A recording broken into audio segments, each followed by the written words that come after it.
Fisiologi sistem kardiovaskular mencakup berbagai mekanisme yang mendasari sirkulasi darah, termasuk bagaimana jantung memompa darah, peran pembuluh darah, serta bagaimana aliran darah diatur untuk memenuhi kebutuhan tubuh.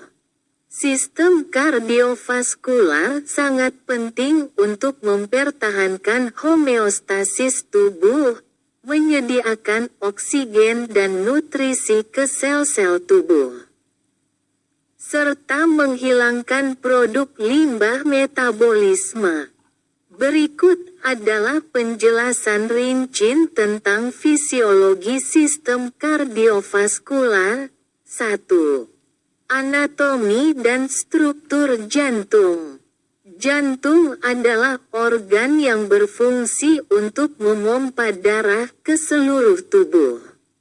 Jantung terdiri dari 4 ruang utama, 2 atrium, ruang atas, dan 2 ventrikel, ruang bawah. Struktur jantung terdiri dari beberapa komponen utama yang berfungsi untuk mengatur aliran darah, atrium kiri dan atrium kanan, ruang atas yang menerima darah dari tubuh atau paru-paru. Atrium kiri menerima darah kaya oksigen dari paru-paru, sedangkan atrium kanan menerima darah terdeoksigenasi dari tubuh. B. Ventrikel kiri dan ventrikel kanan. Ruang bawah yang memompa darah keluar dari jantung. Ventrikel kiri memompa darah ke seluruh tubuh melalui aorta, sementara ventrikel kanan memompa darah ke paru-paru melalui arteri pulmonalis. C. Katup jantung. Ada 4 katup yang mengatur aliran darah di dalam jantung dan mencegah aliran balik darah. Keempat katup tersebut adalah 1. Katup trikuspid antara atrium kanan dan ventrikel kanan.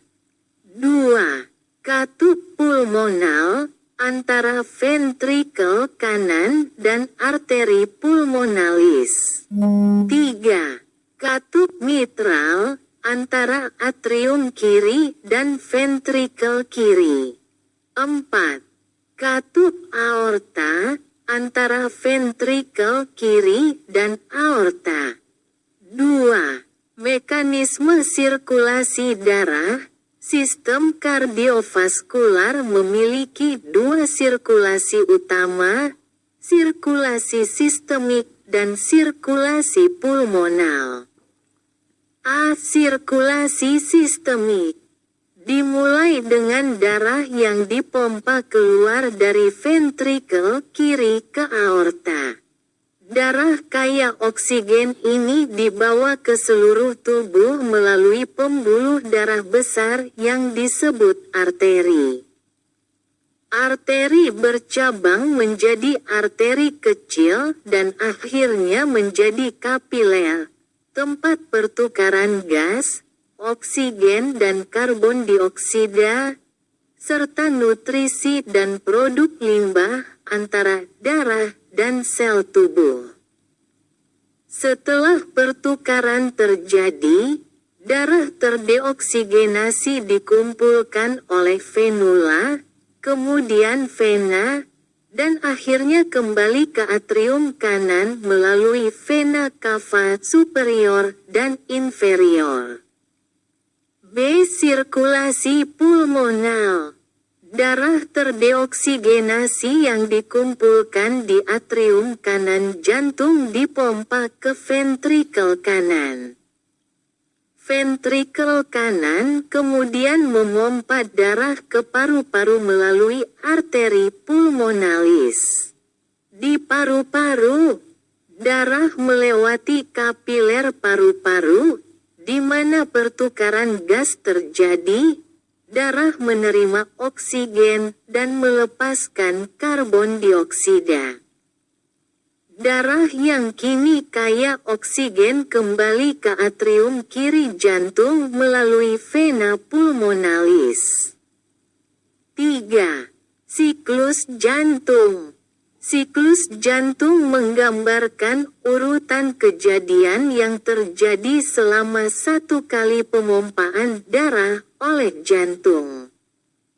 Siklus jantung terdiri dari dua fase utama, sistol dan diastol. Asistol, fase kontraksi, di mana ventrikel mengontraksi dan memompa darah keluar dari jantung. Ketika ventrikel kiri mengontraksi, katup mitral dan trikuspid menutup, sementara katup aorta dan pulmonal terbuka, memungkinkan darah mengalir ke aorta dan arteri pulmonalis. B. Diastol, fase relaksasi, di mana ventrikel rileks dan darah mengalir ke dalamnya dari atrium. Pada tahap ini, katup aorta dan pulmonal tertutup, sementara katup mitral dan trikuspid terbuka, memungkinkan darah mengalir ke ventrikel. Selama siklus jantung, atrium mengontraksi sedikit lebih awal dari ventrikel, memastikan bahwa darah mengalir ke ventrikel sebelum kontraksi ventrikel terjadi. 4. Pengaturan frekuensi jantung, denjangan jantung. Frekuensi jantung diatur oleh sistem konduksi listrik jantung yang terdiri dari beberapa struktur utama, anodesa, sinoatrial. Terletak di bagian atas atrium kanan. Berfungsi sebagai pacemaker alami jantung yang menghasilkan impuls listrik yang memulai setiap denyut jantung. B. Node AV, atrioventrikular. Terletak di antara atrium dan ventrikel. Impuls dari nodesa diteruskan ke node AV, yang mengontrol laju transmisi impuls ke ventrikel. C. Bundle of His dan serabut Purkinje melanjutkan impuls dari node AV ke seluruh ventrikel, memungkinkan kontraksi ventrikel yang efisien. Impuls listrik ini memicu kontraksi otot jantung, yang mengarah pada pemompaan darah. 5. Pengaturan tekanan darah. Tekanan darah dipengaruhi oleh faktor-faktor berikut. A. Kekuatan kontraksi jantung. Semakin kuat kontraksi jantung, semakin tinggi volume darah yang dipompa, yang berkontribusi pada peningkatan tekanan darah. B. Volume darah. Jumlah darah yang ada dalam sirkulasi juga memengaruhi tekanan darah. Lebih banyak darah akan meningkatkan tekanan darah. C. Tahanan pembuluh darah, resistansi vaskular. Tahanan ini dipengaruhi oleh ukuran dan elastisitas pembuluh darah. Pembuluh darah yang sempit, misalnya, akibat penyempitan pembuluh, akan meningkatkan resistansi dan meningkatkan tekanan darah. Pengaturan oleh sistem saraf dan hormon, meliputi 1. Sistem saraf otonom, mengontrol respons cepat terhadap perubahan tekanan darah. Saraf simpatetik meningkatkan detak jantung dan kontraksi jantung, sementara saraf parasimpatetik mengurangi aktivitas jantung. 2. Sistem renin-angiotensin-aldosteron (RAAS) mengatur keseimbangan cairan dan elektrolit serta memengaruhi tekanan darah. Ketika tekanan darah rendah, ginjal menghasilkan renin yang merangsang produksi angiotensin 2 yang menyebabkan penyempitan pembuluh darah dan peningkatan tekanan darah. 6. Dinamika aliran darah.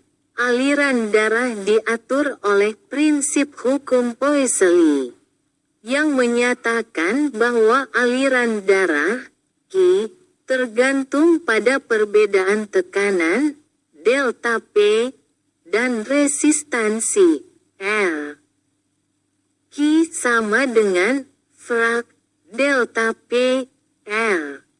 Kecepatan aliran darah di pembuluh darah lebih cepat di arteri dan lebih lambat di kapiler, memungkinkan waktu yang cukup untuk pertukaran gas dan nutrisi. 7.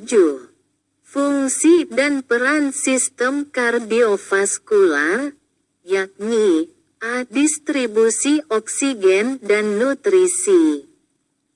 Sistem kardiovaskular mengangkut oksigen dari paru-paru ke jaringan tubuh dan nutrisi dari saluran pencernaan ke sel-sel tubuh. B. Pengangkutan limbah metabolik. Sistem ini mengangkut karbon dioksida dan limbah metabolik lainnya ke paru-paru dan ginjal untuk dieliminasi. C. Pengaturan suhu tubuh. Aliran darah membantu mendistribusikan panas tubuh dan menjaga suhu tubuh tetap stabil.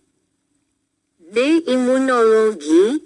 Darah mengandung sel-sel imun yang melindungi tubuh dari infeksi.